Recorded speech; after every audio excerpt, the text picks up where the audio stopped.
konsumen dalam mengakses pinjaman online. Terima kasih. Assalamualaikum warahmatullahi wabarakatuh.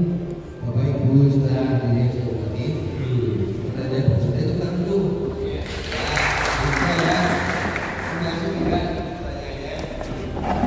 Bagaimana ya kalau misalkan kita sudah transaksi ya, ada perjanjian pinjol, tapi ada label gitu ya.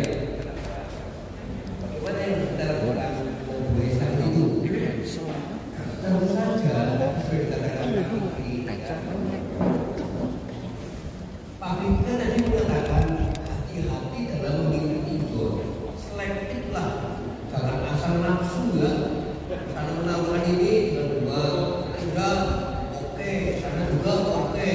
Nah ini ya yang namanya penyesalan itu mesti kemudian nanti tahu-tahu semuanya tinggi, apa-apa lagi pinjolnya. Apa yang dilakukan? Nah kalau sudah begini bagaimana? Saudara ditagih terus utangnya. Tadi pada saat saya utang-utangan itu mengatakan ya, pinjol ini kan lahir karena ada suatu kesepakatan, perjanjian ya kan, antara konsumen dengan penyedia jasa, sehingga di sini ranahnya adalah perdata ya, perdata tidak bisa untuk secara pidana, sehingga Bapak Ibu kalau sudah pinjol ini abal-abal ya sudah tidak bisa masalah. Cuma kalau misalkan ditagih bunganya yang selama itu, bagaimana cara tagihnya menghasilkan dengan individu dan sebagainya, pakai kertas sebenarnya apa yang polisi itu ya, ada polisi bahwa ini sudah mengancam saya Pak dengan begini katanya ada pasal 368 KUHP tadi itu ya, itu jadi jangan takut kalau kita memang benar, tetapi ya itu jangan karena apa namanya iming-iming dengan bunga rendah ataupun dengan harga segudang, sehingga dengan status pinjol yang tidak jelas saudara itu langsung melakukan transaksi. Nah ini kemudian bagaimana kalau gagal bayar itu maksudnya yang bayar jangan dulu saja, maksudnya saudara langsungnya gagal gitu ya.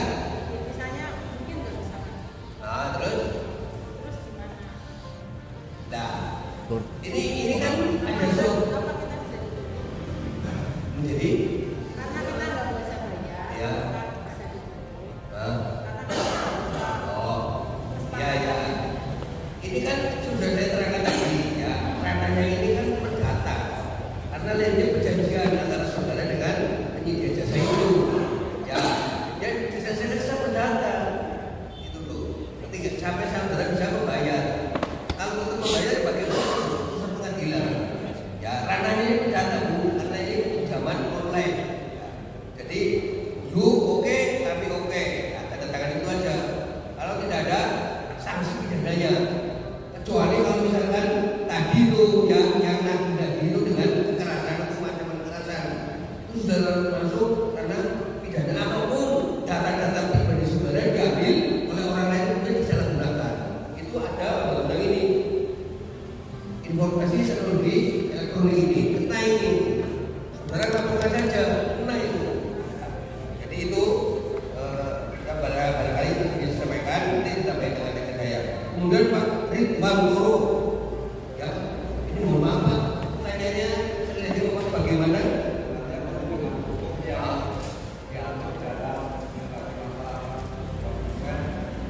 Betul ya. Ya tadi saya katakan Pak.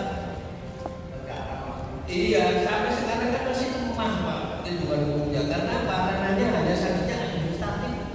Nah itu, ya Bu ya, sanksinya hanya administratif, bukan ranah pidana, sehingga lemah bagi saya, menurut saya. Karena perdata dan sanksi administrasinya, sanksinya pun masih sifatnya administrasi. Makanya perlindungan hukum bagi nasabah jangan korban gitu. Jangan terbayar. Barangkali saya akan dulu. Terima kasih. Saya sedikit menambahkan berita kayak. Jadi yang pertama tadi yang ditanyakan apa namanya, lapornya kemana seandainya ada teror dan sebagainya, itu lebih. Jadi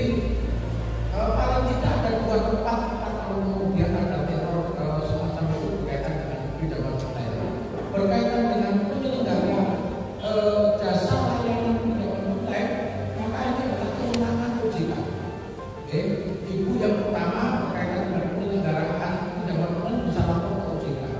Berkaitan dengan pidananya, ibu bisa lapor ke polisi, kayak gitu, ya. Karena kalau terjadi mungkin pencemaran nama baik, kayak gitu. Di situ ibu yang atau masyarakat tidak melakukan sesuatu tetapi dijelek-jelekkan orang melakukan sesuatu, kayak gitu, ya. Atau kemudian apa namanya ada ancaman-ancaman tertentu, ada ancaman-ancaman tertentu teror dan sebagainya. Nah, ini bisa juga dilaporkan selain dari OJK, maka untuk penyelenggaranya dan untuk pidananya maka bisa dilaporkan ke pihak kepolisian, begitu.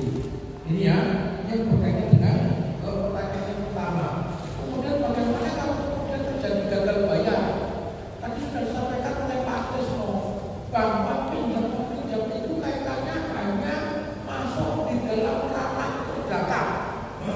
Yang namanya perdata atau pembicaraan dan sebagainya, ranahnya adalah perdata. Ranahnya adalah perdata. Kalau dari pihak peminjam kemudian mau menuntut haknya, ya harus gagal perdata, harus kita jaminan atau bagaimana? Masalahnya ada jaminan dari kesepakatan, kan tidak ada, kayak gitu, ya kan?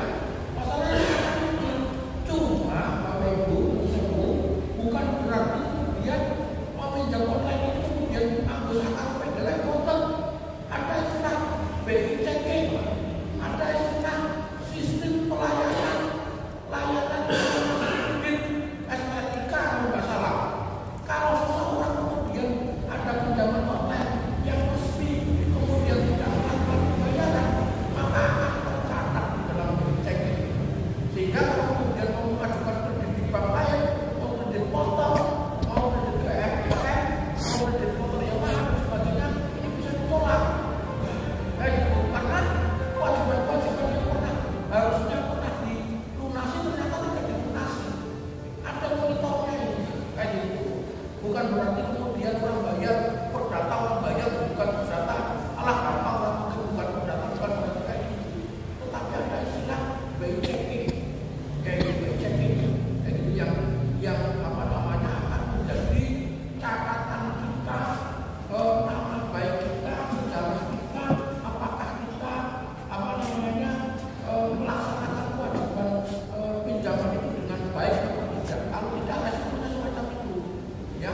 Belum nanti misalnya kalau kerja di sektor keuangan, nggak akan mungkin, karena masih banyak kewajiban-kewajiban yang harus dibayar. Sebelum ditutup ini ada lagi nggak? Ada silakan. Nama saya Robert. Saya bertanya terkait masalah pinjol. Bagaimana kita bisa membedakan antara pinjol yang resmi dan yang tidak resmi, agar masyarakat itu bisa waspada juga.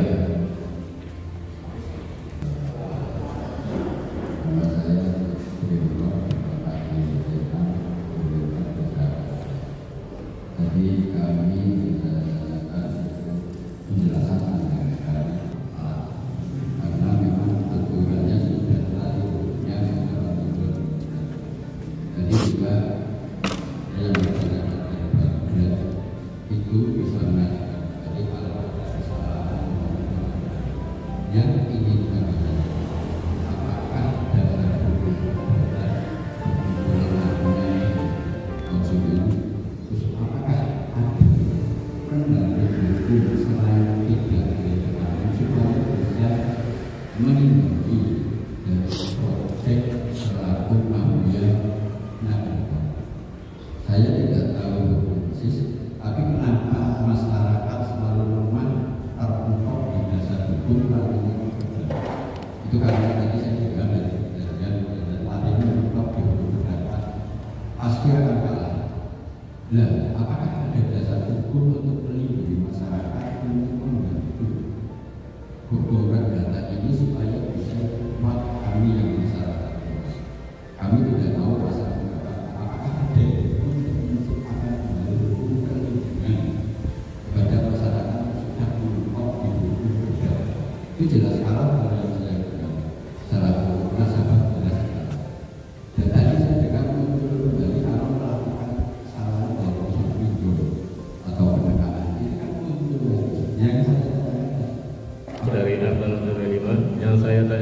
di luar unsur dan waris Pak. Ini ada kaitannya dengan Polantas Pak. Ini ada kecelakaan, cuma ada kecelakaan, ini berkat pengalaman Pak. Kecelakaan, barang bukti dibawa ke kantor kepolisian. Ini terus dari yang bukan yang salah. Ceritanya kayak gini Pak. Pokoknya saya kecelakaan ditabrak mobil gitu ya. Terus berurusan di pihak kepolisian. Nah, terus kejadiannya saya mau setelah selesai urusannya, saya mau ambil motor saya yang ditabrak mobil itu. Nah ini yang saya tanyakan, apa ada aturan terkait administrasi pengambilan barang pribadi itu Pak? Mungkin itu yang saya tanyakan Pak. Assalamualaikum warahmatullahi wabarakatuh. Terima kasih. Untuk Pak Tohan namanya, Pak Tohan itu apa bedanya pinjol resmi dan tidak? Ya. Jadi tadi saya sudah mengatakan, Pak Fikri juga mengatakan hati-hati kalau mau melangkah melakukan pinjol ya. Bagaimana kontrolnya? Tanya dulu kepada otoritas jasa keuangan Pak. Pak, ini lembaga ini resmi tidak? Pak, ini saya mau pinjam di iming-iming ini resmi nggak Pak? Dan disitulah. Karena tanya dulu kepada OJK Pak. Misalkan pinjaman online namanya si X misalkan. Oh ini jangan Pak, potong ini potong. Nah Pak saya resminya mana? Kan sama OJK ini dikasih tahu Pak. PT ini dan lain-lain itu loh Pak. Banyak sekali itu yang resmi Pak. Jadi waspadalah. Sekali lagi waspadalah terhadap pinjaman online ya. Sebelum melangkah saudara konsultasi dulu ke otoritas jasa keuangan. Kantornya di Jalan Gatot Subroto ya Pak ya, tahu kan? Tahu. SMA Budan itu lah. Ya. Yang dulu rumah sakit Elizabeth. Lah ya. Itu ya sama Pak saya. Kemudian Pak Triono. Apa ada dasar hukum lain? Kok sepertinya penyelesaian dari para perkara pinjol ini kok hanya berdata sedangkan konsumen kelelahan gitu kan Pak? Loh itu begitu Pak. Perlindungan hukum terhadap nasabah pinjaman online karena berangkatnya dari perjanjian tidak bisa dengan hukum yang pakai perdata adanya. Kalau misalkan konsumen itu dirugikan misalnya Pak, ya kan ada undang-undang konsumen Pak, undang-undang perlindungan konsumen namanya. Lah barangkali pakai ranah hukum itu Pak, setelah tidak perdata, kalau dirugikan loh Pak konsumennya, ya kan? Tapi kalau tidak rugi, ini solusinya adalah ranah hukum perdata. Kalau misalkan tetap ngotot konsumen ini dirugikan dan sebagainya, dicoba saja pakai undang-undang perlindungan konsumen Bapak, gitu Pak. Nah itu barangkali itu sebagai alat lain daripada hukum perdata, karena di situ sudah jelas Pak bahwa pinjol ini lahir dari perikatan perjanjian antara dia dengan konsumen. Lu mau utang berapa? Sudah saya buat sudah pakai tanda tangan klik. Jadi kan ambil tiduran saja. Ada jaminannya bayar sebanyak tidak. Dan sebanyak resikonya apa kalau gagal bayar dan sebagainya? Tadi Pak itu sudah menjelaskan banyak sekali lah. Barangkali kalau mau utang dan sebagainya sudah ada catatannya. Memori itu sudah ada.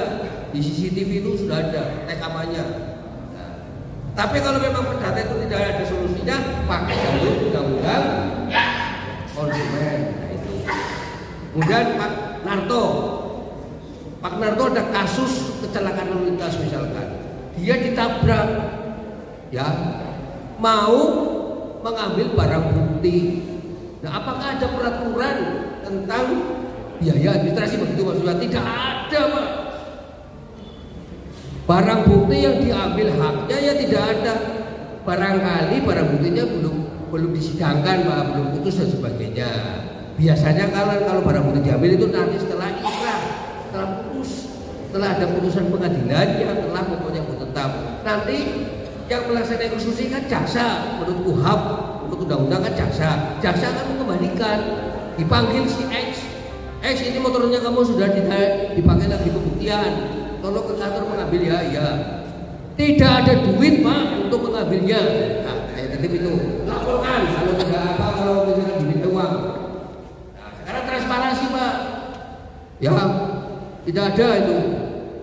Jadi sekalian saya tekankan, pokoknya kalau di kejaksaan nanti kalau misalkan ada barang bukti ngambil terus diminta duit apa itu dari Indonesia, laporkan Pak. Ya biar yang menahan itu diperiksa. Tidak ada Pak, sudah digaji oleh negara kok. Ya itu ya, barangkali Pak Menteri mau menambahkan ini.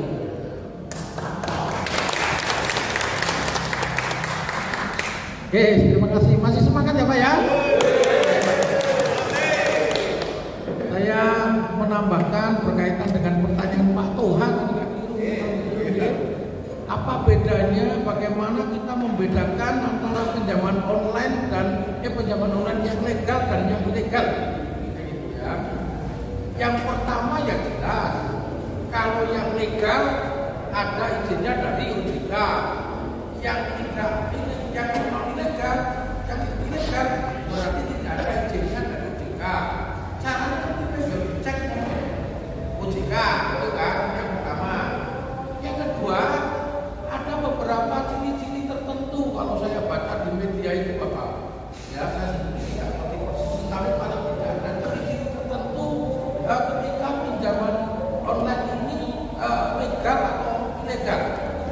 Kalau legal, dia tidak akan pernah menggunakan saluran pribadi di dalam rangka mempromosikan pinjaman-pinjamannya.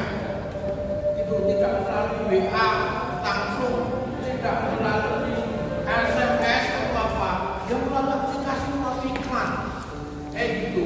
Tidak akan kemudian menghubungi secara langsung end-to-end atau pribadi-pribadi tidak. Ya, umumnya semacam itu. Itu ya.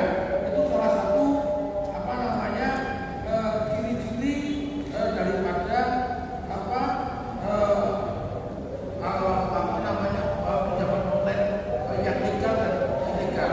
Yang ketiga ciri-ciri yang lain Pak, kita berbicara hanya bisa ciri-ciri gitu. Pinjaman online legal tidak akan pernah meminta data pribadi gitu. Tetapi pinjaman yang ilegal kebanyakan akan meminta untuk dapat mengakses data pribadi, nomor telepone apa wae, terus kemudian lokasinya di mana dan sebagainya. Ini ciri-cirinya semacam itu ya. Kalau ingin pasti ya datanya di OJK gitu ya. Kemudian Pak Acem tadi sudah dijawab sama Pak Trisno. Saya kira kalau di dalam kedudukan hukum itu kita sama-sama Pak, tidak ada yang lebih kuat dan yang lebih lemah. Tinggal kita bisa membuktikan tidak ada kesalahan kita atau tidak. Kalau kita siap kayak gitu, ya insya Allah kita menang kayak gitu. Sehingga kita punya kedudukan yang sama. Kayak gitu kita kadang-kadang sudah khawatir dulu, ya khawatir dulu tidak mempersiapkan diri sehingga kita minder dan sebagainya. Yang penting kita yakin dan kita sama-sama di dalam hukum itu kedudukannya sama. Gitu. Itu yang kemudian tadi seperti yang disampaikan oleh senior saya Pak Trisno berkaitan dengan pengembalian barang bukti. Kalau kemudian ada semacam hukum kayak gitu ya, kita kalau kejaksaan ada yang hilang yang harus membayar itu dan saya kira walaupun itu kadang-kadang barang bukti itu perlu perawatan, disimpan orang undangan, ditutupi dan sebagainya. Tetapi semua banyak biaya juga. Kami tidak akan meminta ongkos untuk kayak gitu. Oke, terima kasih. Gimana? Sudah cukup? Ya itu ya yang bisa saya sampaikan dari tim Kejaksaan Negeri Purwokerto dalam penyuluhan sore hari ini.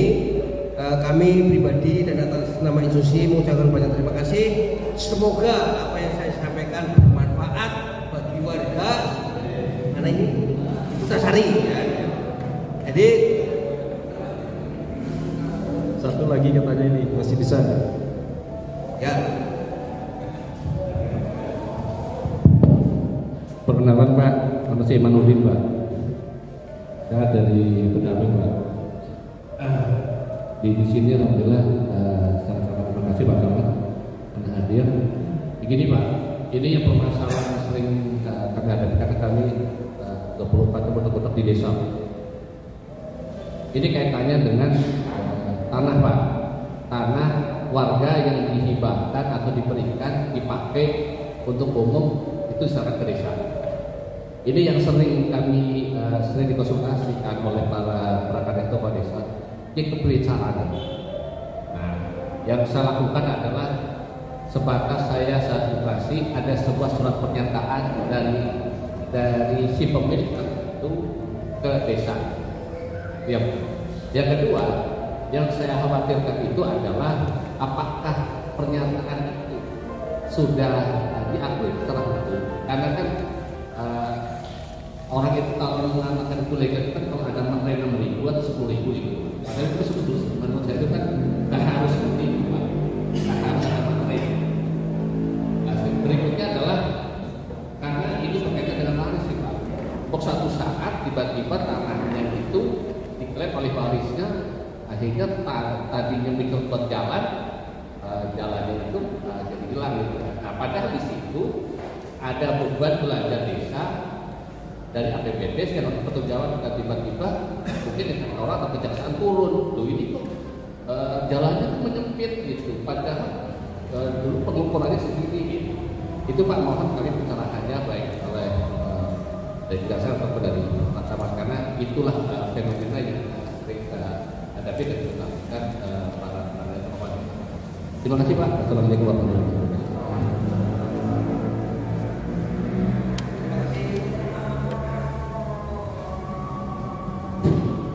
Terima kasih Mas.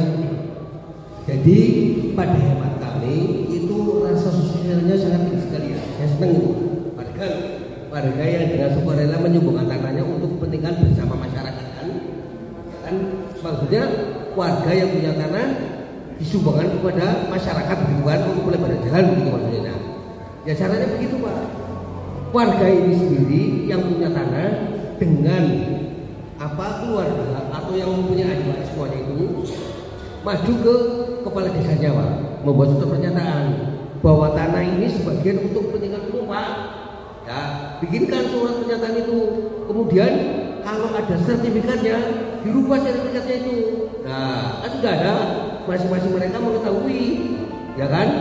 Sampai ke Badan Pertanahan Nasional bahwa ini atas persetujuan waris sudah dihibahkan istilahnya kepada masyarakat luas. Pahalanya besar itu Pak, besar itu untuk kepentingan masyarakat luas kok. Ya kan, yang tadinya misalkan jalannya 1 meter menjadi 2 meter sebagainya. Itu ya. Dengan adanya surat pernyataan ini sudah kuat karena masing-masing ahli waris sudah diketahui oleh kepala desa. Syukur kepala desa mengetahui juga. Kemudian datanglah BPN untuk mengukur harganya. Diterbitkan surat sertifikat baru bahwa ini sudah dipotong untuk umum gitu kan. Nah, ini bagus, ini menarik ini ya, sehingga ahli warisnya itu sudah tidak bisa komen apa-apa karena sudah menyatakan barang-barang itu ya. Tidak kalau bisa semuanya harus datang gitu bahwa ini saya untuk kepentingan sosial ya gitu. Barangkali Pak Camat ada ya sedikit ini kayaknya udah pada ngantuk pengen balik ya kedap hari ini. Menurut saya ini tadi udah banyak sekali hubungannya dengan waris, hubungannya dengan pinjol. Ini hubungannya dengan waris. Mungkin saya tanya ini, waris bisa diberikan nggak ini nggak bapak ini bapak ibu sebelum orang tua meninggal? Kira-kira boleh nggak? Nggak boleh. Namanya waris yang orang tuanya sudah meninggal, itu warisan. Betul nih Pak? Ya. Kalau ada anak, ini masalahnya terjadi banyak ini. Wongnya nasi sehat bergas, tapi anaknya jadi warisan. Ini menurut kemarin saya terima dari kejaksaan itu nanti bukunya bentuknya bukan warisan baru maring anak karena orang tuanya masih hidup. Oke, jadi nanti bapak ibu ini sebagai pelayan masyarakat itu namanya warisan ya orang sudah meninggal. Punten nggih Pak, kalau salah tolong saya dikoreksi ini. Terus hubungannya pinjol, hubungannya pinjol. Jadi tadi saya cerita ini. Saya ini mungkin mengaku salah nih, tapi jangan diperkarakan Pak Jaksa. Jadi kemarin kasus saya yang tadi saya contohkan itu real terjadi Bapak Ibu semuanya. Ya, tapi ini saya seolah-olah kayak malah justru membantu pinjol. Kenapa? Ya tadi disampaikan, saya diteror itu sampai berhari-hari. Saya panggil anak buah saya, tadinya nggak ngaku, terakhir ngaku. Berhentinya teror itu setelah dilunasi rampung kabeh. Berarti kan saya membantu ini, terus ngerti ilegal. Terus tadi kemarin saya juga dapat ilmu ini dari kejaksaan. Bagaimana cara melaporkan? Kenapa saya suruh nyarutang? Yang bersangkutan ngaku saya ngutang. Namanya hutang di mana-mana kan kudu nyarutang, ya kan, sampai mati aja ditagih. Nah, soal kesepakatan lain-lain ya nggak tahu, nggak paham saya. Tapi ini selesaikan. Saya udah bosan dengan telepon ini karena saya makanya apa Pak saya Pak? Sehari saya HP itu biasanya saya ngecas malam itu jam 11 sudah habis Pak baterainya. Ya karena telepon terus untuk berhari-hari itu. Nah, tadi ilmu kemarin yang diberikan dari kejaksaan salah satunya ya untuk melaporkan pertama lapor polisi ya, tapi itu disampaikan juga lapor ke OJK, lapor ke Kominfo ya, itu salah satu. Jadi tolong ini HP panjenengan itu canggih sekali. Saya berani yakin orang sing HP harga 500 mengisor lah ya, mesti 1,7 juta apa. Artinya di sini udah HP yang canggih. Kalau ada hal-hal yang kira ini saya juga terlena Pak, karena saya pengen cepet, karena emosi juga udah selesaikan. Saya nggak bikin laporan Pak. Jadi artinya di situ saya salah. Seharusnya saya tidak seperti itu. Artinya pinjol itu sukses ya dengan bisa utangnya pinjaman itu. Dengan dibantu oleh siapa? Pak Camat. Dan saya Pak, jangan diperkarakan. Padahal tahu itu ilegal. Ya, tapi saya minta solusi ke Bapak nih. Ya, kalau memang saya salah, saya harus berbuat apa kalau kayak gitu?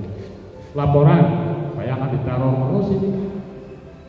Itu yang saya lakukan kemarin. Ini mohon petunjuk Pak, biar beliau-beliau mungkin yang merasakan sama dengan saya itu bisa melangkah lebih baik. Jangan seperti Pak Camat ya. Camat itu manusia Pak. Ada pasti ada salah dan dosa di situ. Terima kasih matur nuwun. Yang penting ya, saya harapkan masyarakat Pulasari jangan tergiur tadi sampaikan dengan iming-iming yang mudah. Wis ngerti-ngerti ilegal seperti gampang. Nyong maring bank ya wis ora ana borak. Wis ora sing percaya. Maring kanca ya nang kono wis ora sing percaya. Sing percaya siji tok pinjol. Repot kayak gue. Iya kan? Itu loh. Sedangkan kebutuhan sangat besar. Nah, di sini ada nanti yang kecil ya, jangan besar.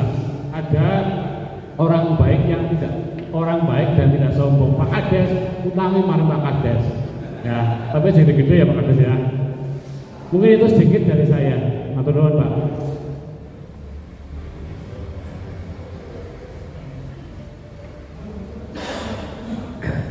Bapak Ibu yang saya hormati, demikian yang bisa disampaikan. Semoga apa yang telah dipaparkan tadi sangat amat bermanfaat bagi Bapak Ibu semuanya. Mudah-mudahan Purwosari damai ya, sejahtera, bahagia ya. Sampai 40 nyuwun.